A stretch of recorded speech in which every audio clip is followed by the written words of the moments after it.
রাত ১টার দিকে গোয়াল ঘরে গরুগুলো দেখে ঘুমিয়ে পড়েন পৌর এলাকার লোহাগাছ গ্রামের কৃষক মাহবুব মিয়া। ১ ঘন্টা পর আওয়াজ পেয়ে গোয়াল ঘরে গিয়ে দেখেন তালা কাটা এবং অস্ট্রিয়ান প্রজাতির গাভী সহ ৩ গরু নেই। এমন চিত্র অহরহ ঘটছে গাজীপুরের শ্রীপুরের কৃষকের সাথে। লালন পালনের মাধ্যমে জীবিকা নির্বাহের একমাত্র সম্বল গরু হারিয়ে অনেকেই এখন নিঃস্ব হচ্ছেন বলে জানান কৃষকরা। 10 কেজি 10-12 কেজি দুধ দিত, এই দুধ বেচে আমরা চলতাম। আমার এই গরুটি সবটি গরু নিয়ে লয়ে গেছে। দুধ খাওয়াইছি, চলছি, বেচছি, খাইছি, চলছি, এই গরু আমি চলছি। এই গরু আমার সব গরু লয়ে গেছে। কেমনে গরু পালবো? পালাম তো কোনো ভাব নাই। প্রশাসনের তো তারা কোনো খোঁজ খবর রাখে। থানার মধ্যে থেকে ডিডি অফিসের সাথে আমার লোক কন্ট্যাক্ট করাইছে, যোগাযোগ করার পরে উনি বলছে যে ঠিক আছে আমি দেখতাছি। এই পর্যন্তই তার সাথে কথা।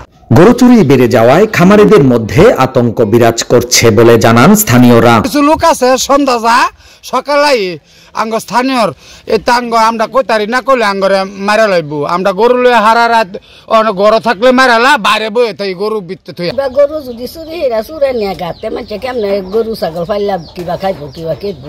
চুর যে গ্রেপ্তার এরা সহজে বাড়িয়ে পড়ে কারণ কি?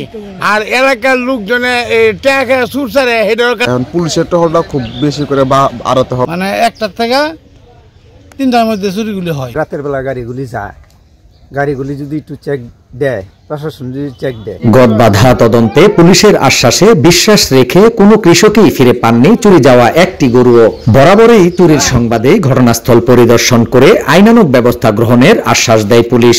গরু চুরির ব্যাপারে আমরা খবর পাওয়ার সাথে সাথেই ঘটনাস্থলে চলে আসি, সরজমিনে আমরা দেখি। এখন আমরা এটা উদ্ধারের জন্য ঊর্ধ্বতন কর্তৃপক্ষের মাধ্যমে আমরা উদ্ধার প্রক্রিয়া চলমান, পরবর্তী আইনানুগ ব্যবস্থা প্রক্রিয়াধীন আছে। চুরি ঠেকাতে টহল পুলিশের নজরদারি বাড়ানোর পাশাপাশি চুরি যাওয়া গরু উদ্ধারে প্রশাসনকে আরো দায়িত্বশীল ভূমিকা পালনের দাবি এলাকাবাসীর। গাজীপুরের শ্রীপুর থেকে আলফাজ সরকার, মোহনা টেলিভিশন।